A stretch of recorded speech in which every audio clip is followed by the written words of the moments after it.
Sebelum berangkat ke desa Biu, mereka menyempatkan diri untuk mengisi perut terlebih dahulu. Lalu datang seorang yaitu Guan dari wilayah daratan tengah. Inilah orangnya yang mampu menembus tameng pelindung milik Qi. Ia sengaja tidak muncul karena ia ingin mengetahui terlebih dahulu karakter mereka semua. Mereka segera berangkat dengan sebuah mobil yang telah disiapkan oleh pusat NDT.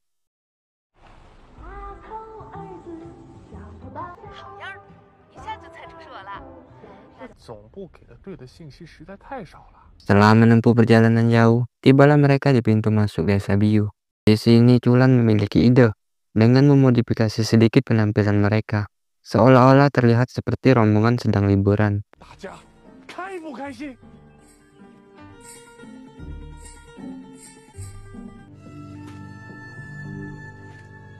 Ternyata Culan mengenali Siang Hong, sehingga mereka diberi kesempatan untuk masuk ke desa tersebut. Di sini Zhang Culan mengatakan yang sebenarnya, bahwa kedatangannya ke sana untuk menangkap Chen Duo, dikarenakan ia telah menghabisi atasannya sendiri. Jika Xian Hong tidak ikut campur atas masalah ini, maka desanya akan aman. Jika tidak, teman-temannya akan memberontak. Akan tetapi Xian Hong tidak melepaskan Chen Duo.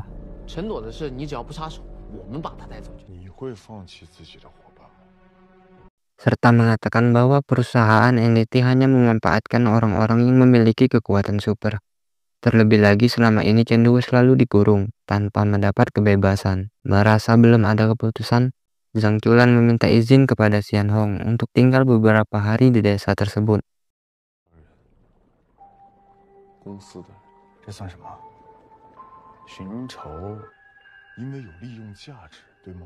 Sementara memikirkan cara lain yang lebih damai, dengan berat hati Xian Hong mengizinkannya.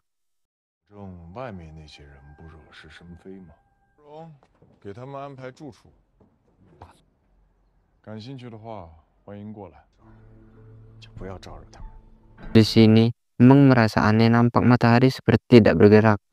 Namun ia tidak begitu peduli melanjutkan pencarian jejak Chen Duo. Ia melihat seekor anjing yang nampak ingin memberitahu sesuatu kepadanya. Di malam harinya mereka sedang berkumpul lalu mendapatkan informasi dari Erzuang tentang orang-orang yang ada di desa tersebut. Hanya Zhang Culan dan Babao yang melihat Erzuang secara langsung. Sedangkan yang lain belum pernah melihatnya, sehingga mereka bertanya-tanya. Erzuang adalah salah satu manusia super, dikarenakan sebuah insiden yang membuatnya meninggal.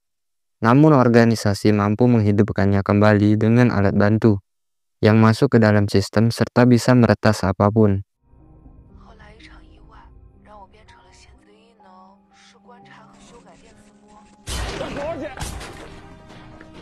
Secara bersamaan mereka diserang oleh manusia boneka, sehingga mereka langsung mengejarnya, terkecuali Meng yang masih mengikuti anjing itu.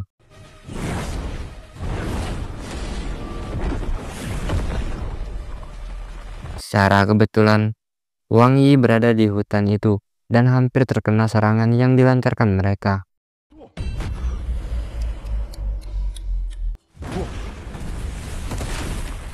Beruntung ia dapat menghentikan serangan tersebut dengan teknik perubahan ruang dan waktu. Culan tidak menyangka jika akan bertemu lagi dengan Wang Yi, teman lamanya. Mereka melanjutkan mengejar boneka itu. Terlihat begitu banyak boneka manusia di sana, tetapi boneka tersebut tidak bergerak.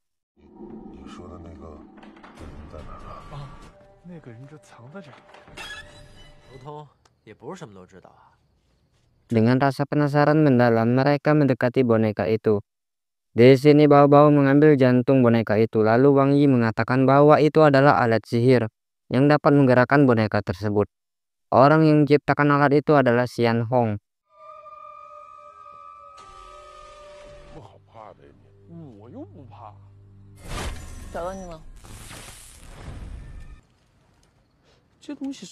Tak hanya itu, Zhu Qing juga berada di sana.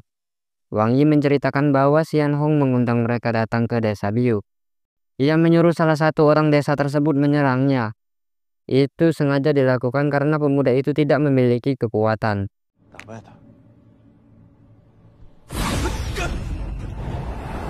Lalu ia membawa mereka ke tempat tungku pembakaran. Setelah masuk, mereka terkejut melihat Qian Hong telah menciptakan sebuah tungku kultivasi, yaitu siapa saja yang masuk ke dalam tungku tersebut akan memiliki kekuatan secara instan. Dan benar saja, pemuda tadi mendadak memiliki kekuatan.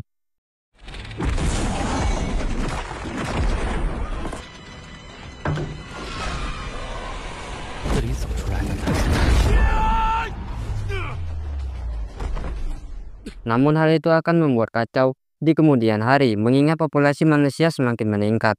Wang Yi mengatakan setelah pergi dari tungku itu, ia berencana kembali lagi ke sana untuk menghancurkan tungku tersebut.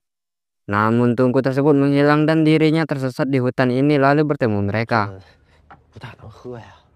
Wang Yi mengatakan alasan Qian Hong mengundang ia dan Zhu Qing dikarenakan tungku tersebut belum sepenuhnya sempurna, membutuhkan kekuatan ruang dan waktu secara kebetulan. Mereka berdua lah yang cocok.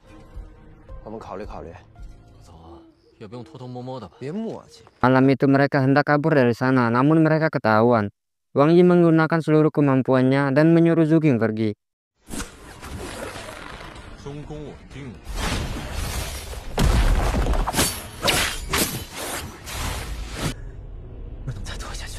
Tetapi Zhu Qing malah menggantikan posisinya, dan ia bersedia tinggal di sana. Wang Yi mengatakan jika kedatangan mereka untuk menghancurkan desa Biu, maka ia akan siap membantu.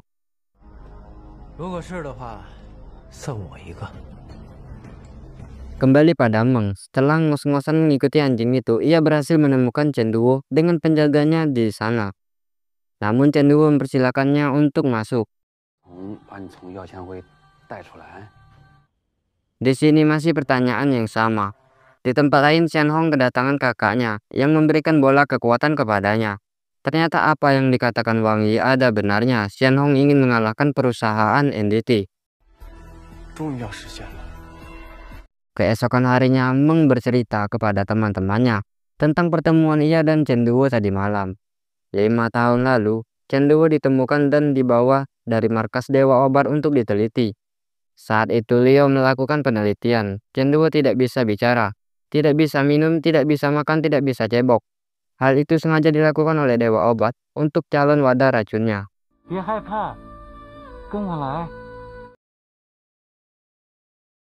Namun Liu mampu membuat pakaian yang mampu menekan racun di dalam tubuh Chen Duo.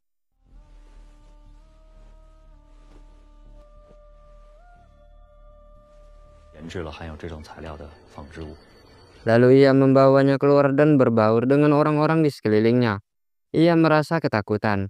Di sini Liu melihat bahwa Chen Duo memiliki trauma, yang dimana teman-temannya tidak selamat atas percobaan itu. Berkat Liu yang rajin, kini Chen Duo sedikit demi sedikit sudah bisa makan sendiri. Perusahaan NDT hendak menghabisi Chen Duo, dikarenakan racun dalam tubuhnya sangat berbahaya. Namun Liu meminta kesempatan dan akan menjadikan Chen Duo sebagai bawahannya. Kini Chen Duo sudah mulai mengerti tentang kehidupan manusia yang sebenarnya.